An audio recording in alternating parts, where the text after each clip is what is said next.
The morning I slid the last box into my trunk and watched the house shrink behind me, my hands still smelled like motor oil and coffee, and for a second I wondered why I hadn't left sooner.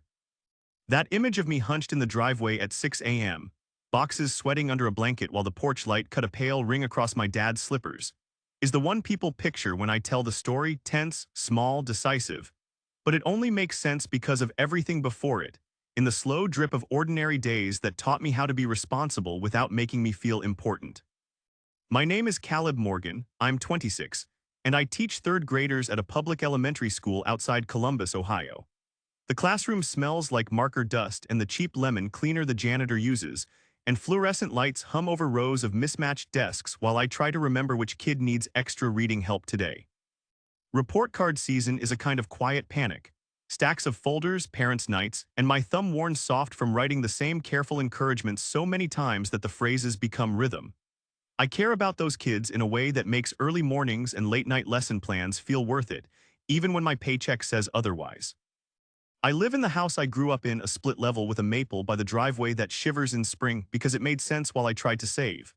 My parents call my rent reasonable. I call it pragmatic.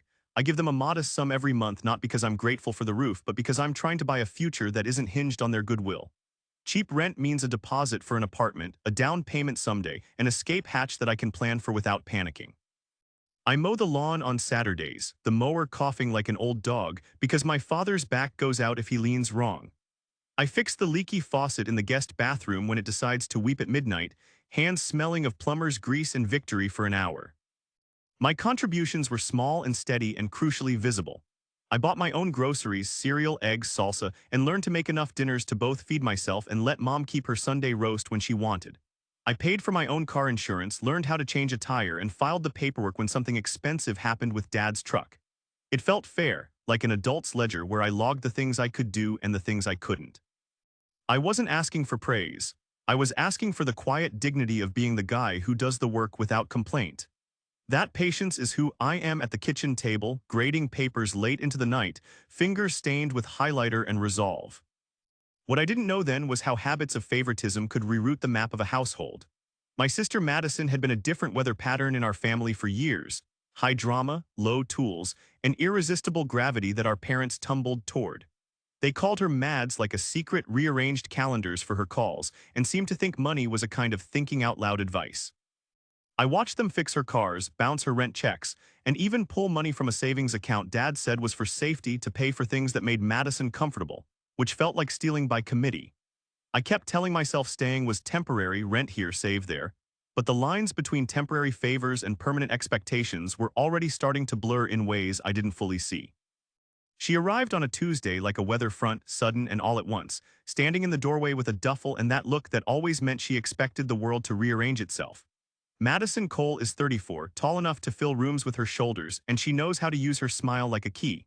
She leaves crumbs of charm behind, a laugh that sounds deliberate, a way of tilting her head like she's asking forgiveness before she's done anything wrong. I've watched her do this for years, watched Mom call her Mads like it's an endearment and a shield, watched Dad shift shifts at work so he could be there for a phone call from her at 2 in the morning. She dropped out of college, quit jobs partway through training, moved in and out of apartments with the efficiency of someone who never had to stay. The story is always the same.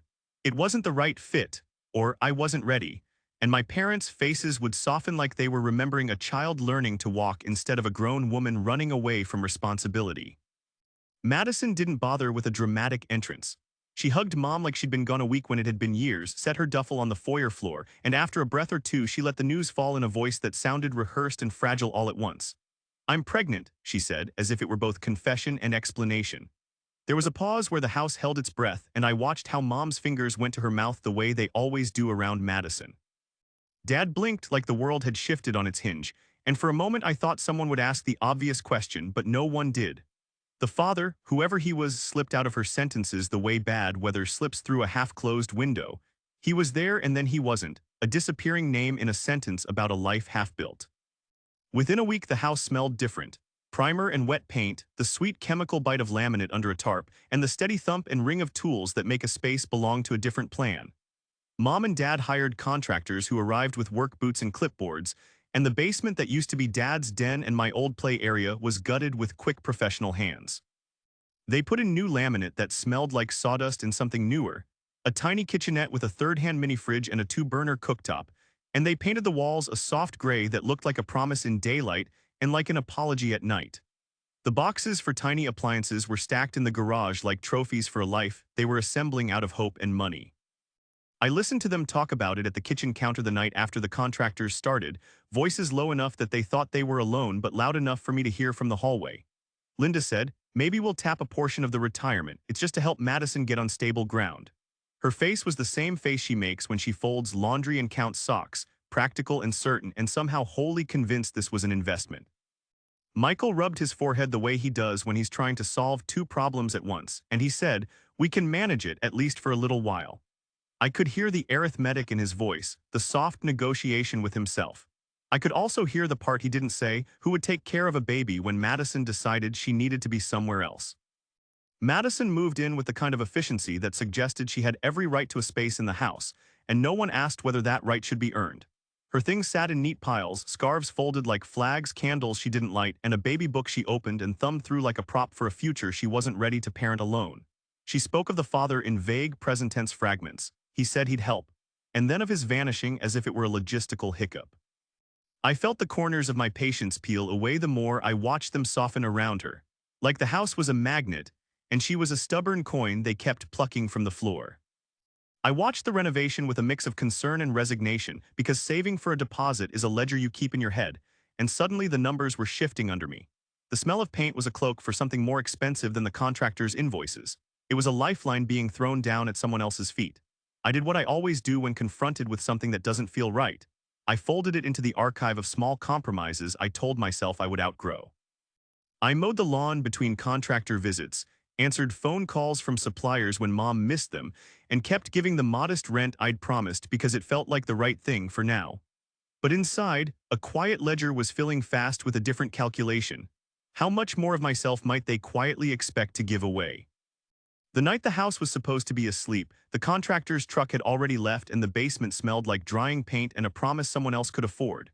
I was at the kitchen table, grading a pile of spelling tests under a lamp that turned the paper into small islands of white. The lemon cleaner still lingered in the sink, and I had made a cup of tea because that's what I do when I need to make the world smaller. A hot circle in my hands, slow breaths, a rhythm. The hallway light under my parents' bedroom door was a thin bar that meant two people were awake on the other side, and apparently not talking about me at all. They started soft like people who think the house won't eavesdrop on them. Michael's voice came first. "She'll need a lot of help when the baby's here." It sounded practical, like a checklist item he was trying to solve. Linda answered before he could finish thinking, "Of course, we'll all pitch in." Her voice had that warm certainty she uses to make decisions permanent. I shifted in my chair because something in their tone made the kitchen feel suddenly too small. I kept my teacup in both hands because it felt like a shield against whatever was coming next, and because I wanted to be the kind of son who hears his parents make plans and trusts them. Michael clarified as if naming a team, and the words were quiet but heavy when they reached me. "You, me, and Caleb." The sound hit my ear like a bell with a crack in it. The cup slipped through my fingers as if my muscles had decided I was no longer allowed to hold anything steady. Hot tea spilled across the page of a report card, dark circles blooming into the handwriting I had written only hours before.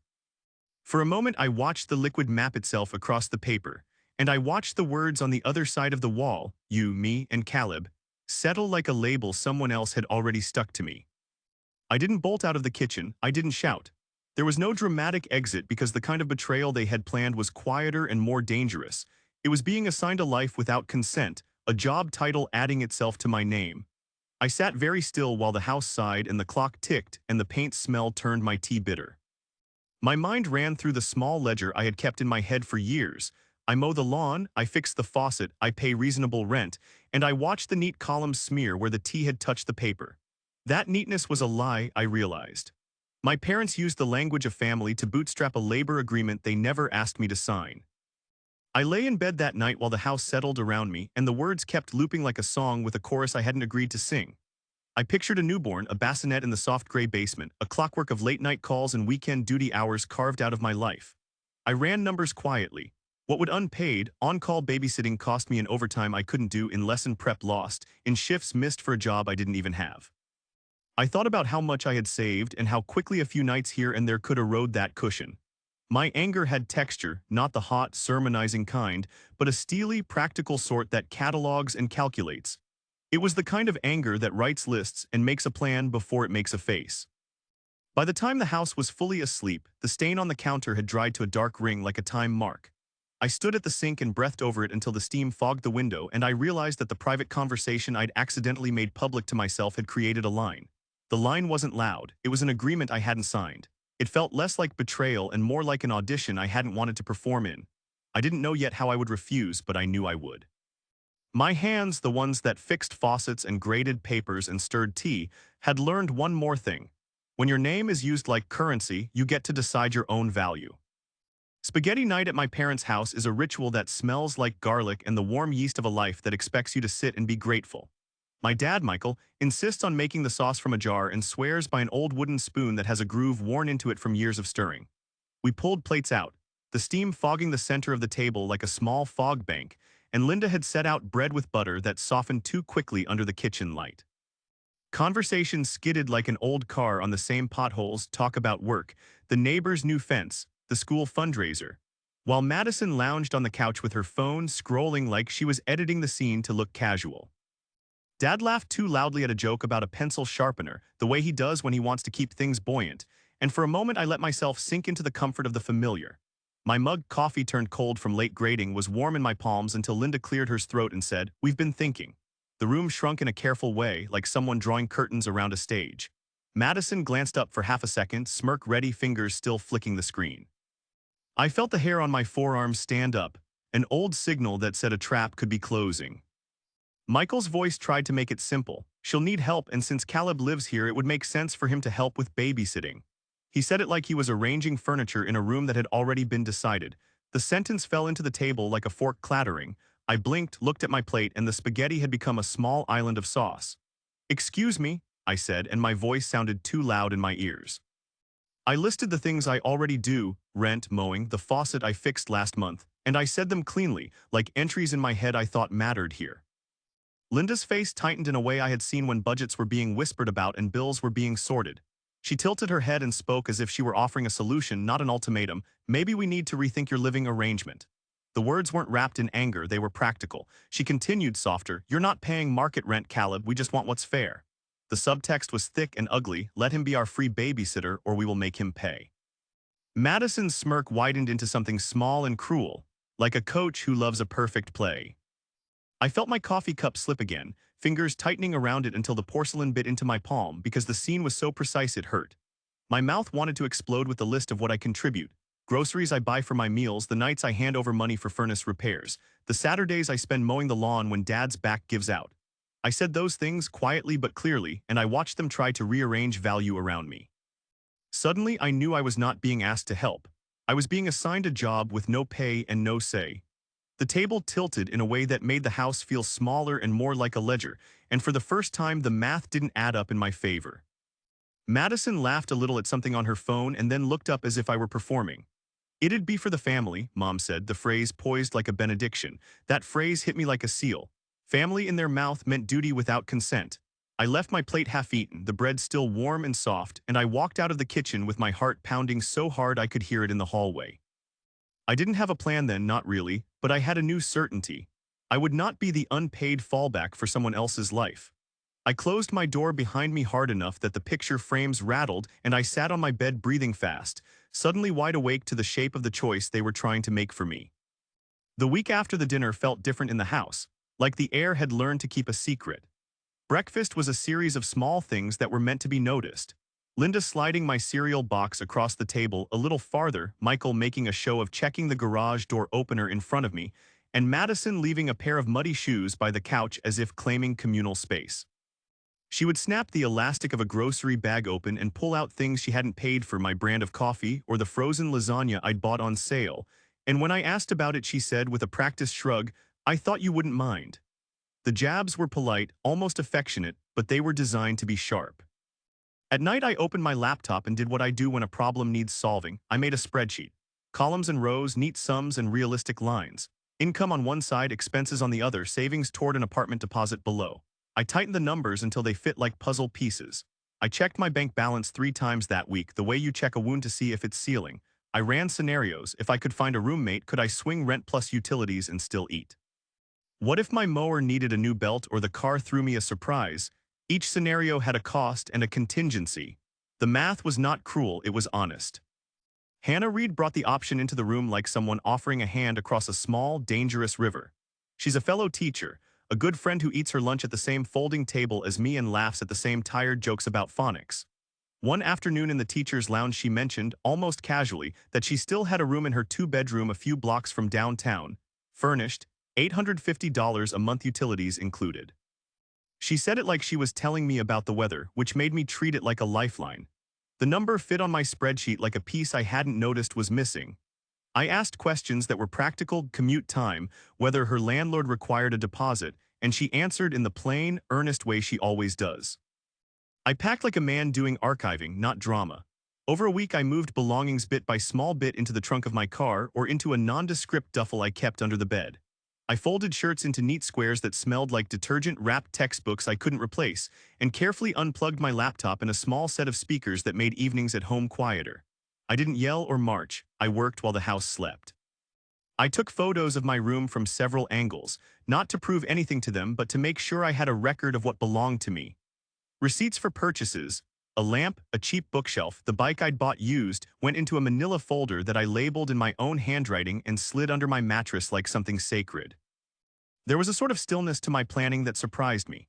I methodically labeled boxes with Sharpie: kitchen, books, clothes, thinking of whoever would help me move and how fast we could load the car. I printed a tidy typed 30-day notice, the kind of document that looks legal even if it's mostly a formality, and I slipped it into an envelope and sealed it. The act of sealing the envelope was quieter than I expected. It felt like closing a book on an old chapter. I rehearsed what I would say if anyone asked, which was nothing more than the truth.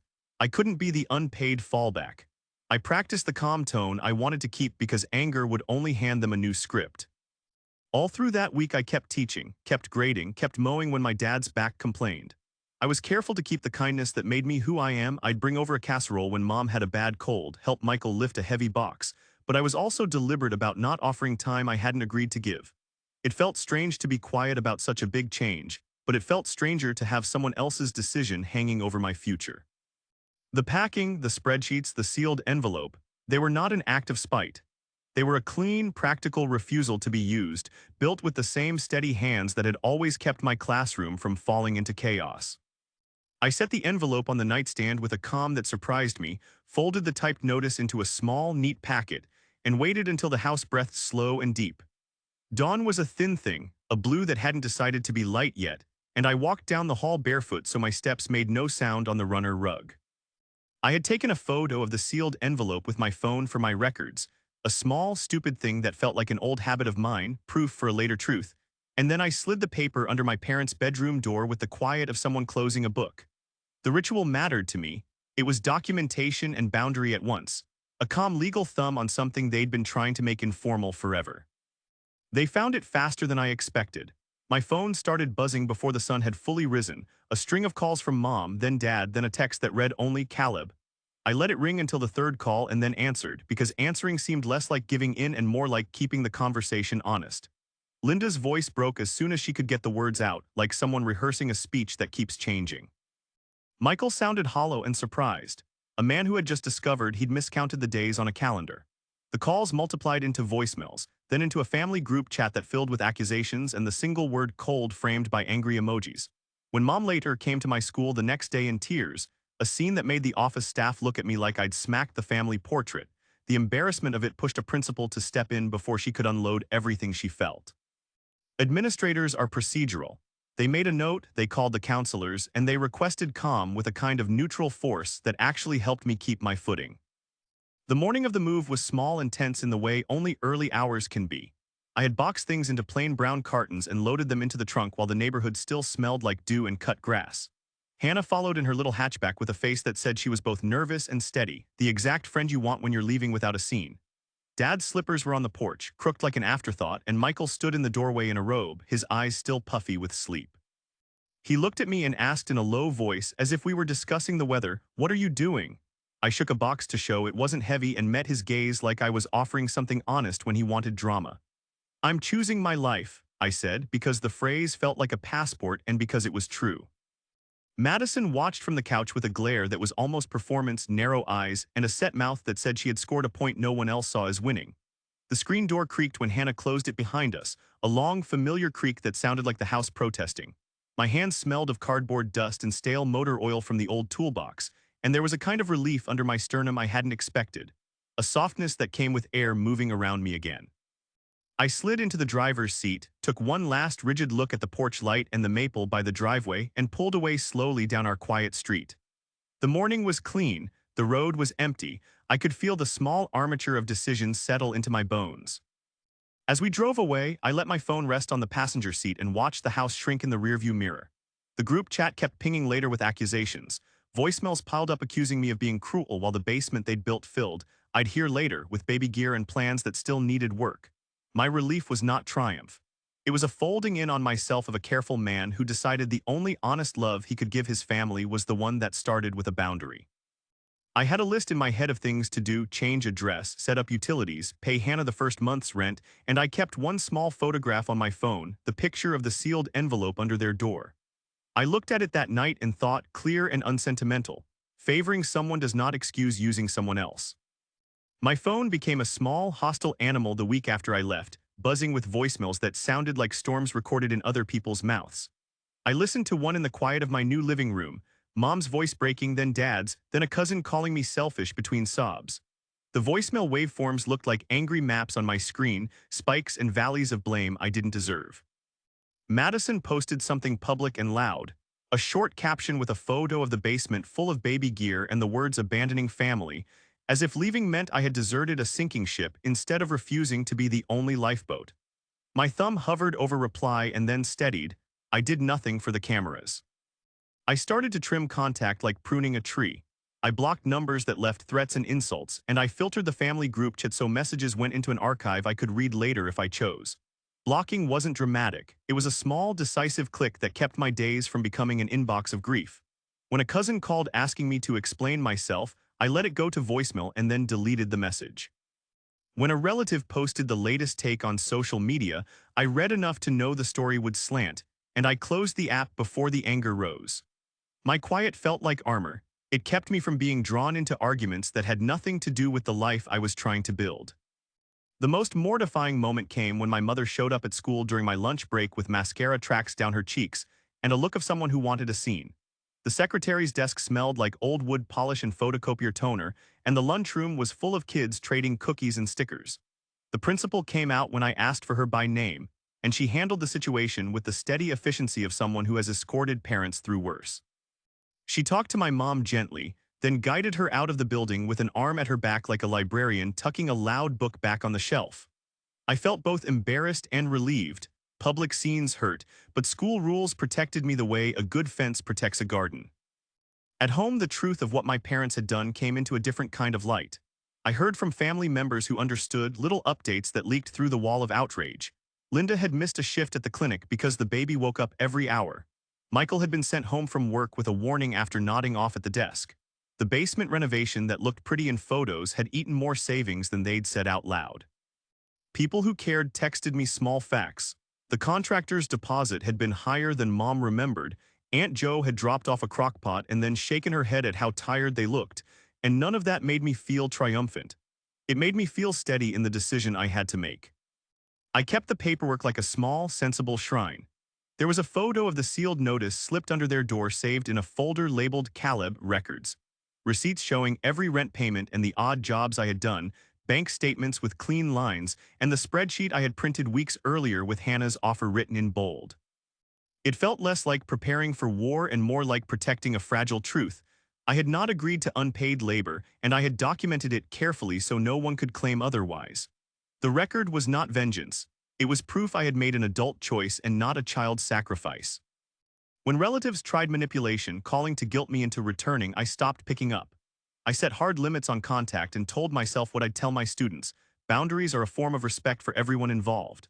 I refused the narrative that painted my refusal as cruelty, and instead I let the consequences of my parents' choices play out in the real world.